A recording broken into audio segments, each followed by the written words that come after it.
So if you play sports and you have one major all-encompassing goal, it could be one of two things. I'm going to be an all-star or MVP, or I'm going to play on a championship team. Now, obviously, you can have both, but if you had to pick one, I think most people would say, I want to play on a championship team. And studying championship teams, you will very quickly learn that the players on those teams, they don't make it about being an all-star. They don't make it about being an MVP. They make it about how they can contribute to the team, and they focus on the contributions of their teammates. And when you get that dynamic, that's how you create a championship culture.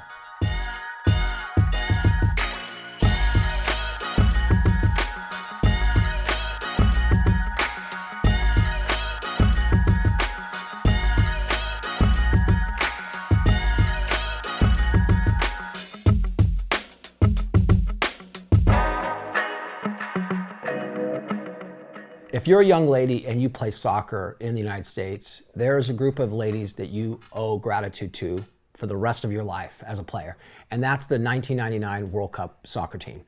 That team, led by Mia Hamm, won the World Cup, and they completely changed the landscape of American soccer, American sports. All of a sudden, it was cool to watch women play sports, and it really ushered in an era of what now you have Caitlin Clark and all these other stars that people that we're watching. It all started in '99. And the star of that team was Mia Hamm.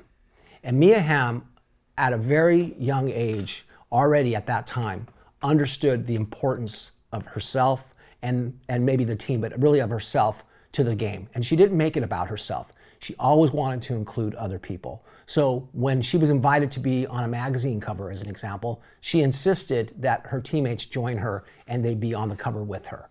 And she would do lots of little things like that because it was all about bringing along everybody else and making it about the team, about the sport, and about the ability for young ladies to play. And that unselfish attitude is what makes her one of the greats of American sports. Mia gets it. You know, it is about the team in team sports. And even in non-team sports, you've got the support staff, you've got your trainers, you've got your coaches, you've got all that. So you still have a team, it's just not other players. Yeah, when you watch tennis, they'll always thank their team after they win. Thank you to the team. They always call it the team. The team. You're right, they do that. So Mia really is very wise in doing that and sharing the wealth. Right. Sharing the wealth. Because we all don't want to have it all for ourselves. We want to bring in our posse, right, to share it. Caleb Williams did that when he went to New York to win the Heisman, which he ultimately did. He brought his offensive linemen. That's so cool. Brought the entire offensive line. They came. They loved it. They ate like big time. I mean, they got to go to all the restaurants. I think they had a podcast on where they ate, every night, or they're putting out social media. That's so funny. Yeah. Yeah, Travis Hunter, same thing. When he won the Heisman, he thanked all of his teammates, and he said, "It's gonna be crazy tonight." He's got that great infectious smile. And what he was talking about, I thought he meant it was gonna be crazy when he got back to Colorado. No, the whole team went to New York, and they all were there to celebrate with him. And he made it about them as much as he made it about himself, which is what it's all about. When you played, talk about the importance of what those offensive linemen meant to you and what they mean to a quarterback. I mean, God almighty. Everything. Your health. People want to talk about the stars. Right. The flashy wide receivers like Travis Hunter, the quarterbacks, the wide receivers, the running backs. Certainly back in the day when I was playing, the running backs. Yeah. Today there's some really good ones playing. But it's really, nothing happens unless you have those guys up front. Right. On both sides of the ball, really. Right. Linebackers don't make tackles unless the D-line are pushing that offensive line back. Right. And running backs don't get yards, and quarterbacks don't have time to throw unless that offensive line are doing their job. Yeah. And so it is 1,000,000% about the guys up front in football. Yeah. And I think people forget about that. And they compare. And they also want to compare generation to generation. Right. And it's the team. Yeah. It is the team. And I had the privilege of being a part of an unbelievable team at USC. Yeah, your offensive linemen were pretty good. They're really so much so that if I had a grass stain on my pants after the game, I was a little upset. So name some of the guys. It was Munoz is probably Anthony Munoz. Anthony Munoz, of course, all-time great Hall offensive of Famer. Right. Brad Buddy. Yep. Won the Lombardi Award his senior year. Right. Best offensive lineman around. Keith Van Horn played about 12 years with the Chicago Bears. Right. Roy Foster played 10, 12 years with the Dolphins and the Niners. Yeah. Chris Foote was a center, played several years with the Vikings. Yeah. And we had some younger guys too on that team. We had Don Mosbar, who had a great career with the Raiders. Yep. And of course, Bruce Matthews. It's interesting who's in the NFL Hall of Fame. You just named like a whole slew of NFL players, some of them who were Hall of Famers. And when I talk about my partner, I say, well, Paul played in the backfield of maybe the greatest backfield in the history of football. You had an All-American quarterback, and you had Charlie White and Marcus Allen, two guys who won Heisman trophies, right? So it's crazy. So what I forget to mention is they had a pretty good offensive line. And so without those guys, right, those Heismans aren't won. You're not an All-American quarterback. So it really is about the team. And I think sometimes when we get into this, people like to look at their stat sheets. Kids are like, how many points did I get? Like, I urge parents, if you have a 12 or 13 or 14-year-old, that should not be the first question you ask them, how many points did you score? When I coach soccer, a lot of kids, at the recreational level, their parents, it's actually the grandparents, they love to bribe their kids. Hey, if you score a goal, I'll give you $10. Yeah. And I made that a team rule. I said, look, you can do it. I just don't want to hear about it. And please don't do it, actually.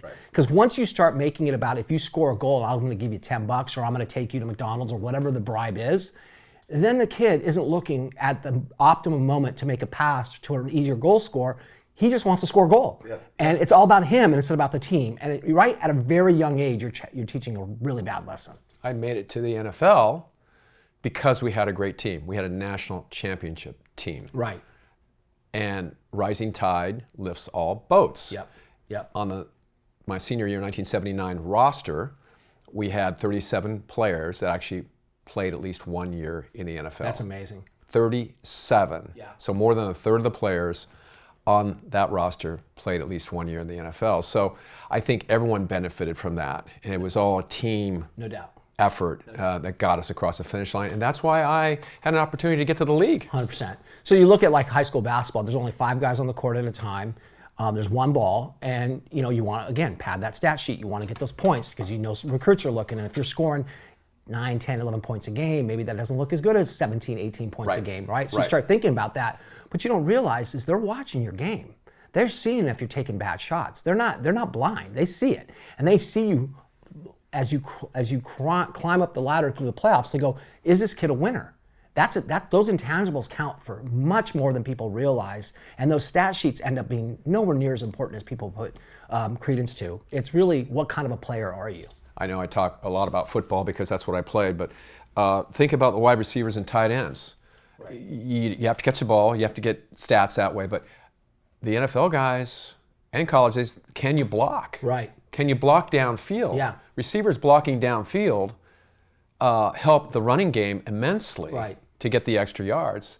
And of course, tight end, it's just not about the glory of catching touchdowns and catching balls for first downs. It's blocking, making a key block that springs the running back to get the first down, to move the sticks, to maybe win the game. Yeah, and I play soccer still to this day a couple times a week and pick up, and there's a guy right there, Luka Modric, my Croatian homeboy. He doesn't score a lot of goals, but when you talk to soccer people who understand the game, they put him up there in the top 3 or 4 best players of his generation, behind, with Lionel Messi, Cristiano Ronaldo, and then Luka Modric, and he doesn't really score goals. It's because he controls the game, he passes the ball, he's always in the right place, he involves his teammates, he does those things that enable his team to win.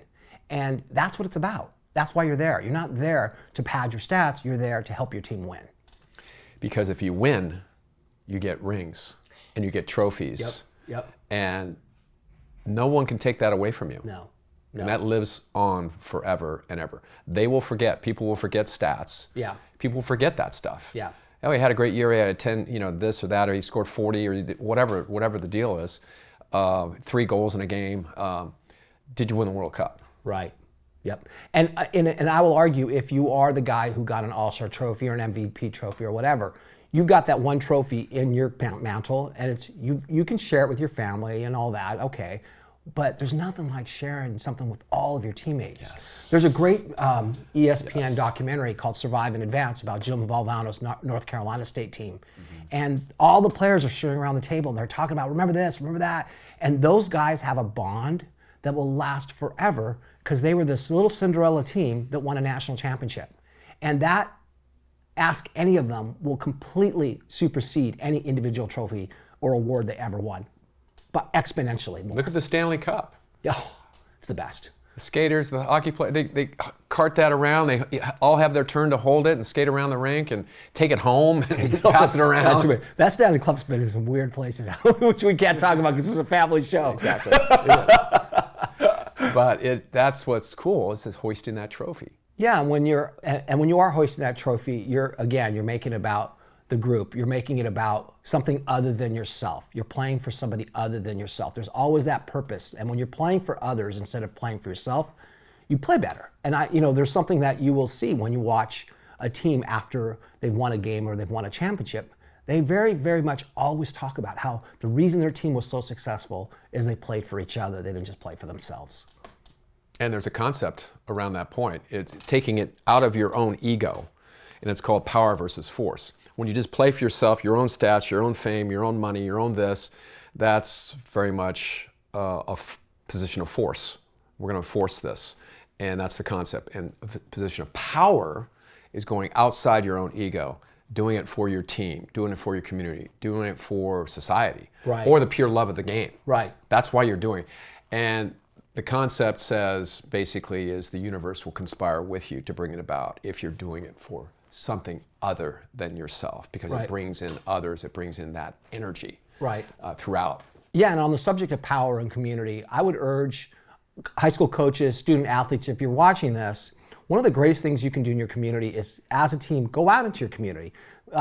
Create a team bonding where you go volunteer by visiting a hospital or doing a clinic for younger players. It does a lot of things. First of all, you're giving back to your community, which is awesome. You earn the love of your community, and you do bring that community together. But it's also great team bonding. It's a great way of meeting and getting to know your teammates better, because you're in a situation outside of sports where you're giving back. And now you've created a dynamic where that team is now part of the community is part of the team. And ultimately, win or lose, you've won, because you've taken it to the next level, and you've taken it that sport, that platform that sport gives you, and done something way more than just dribbling a ball or throwing it or kicking it or whatever. It's a place of power. It is a place of power. That is exactly what it is. It's a place of power.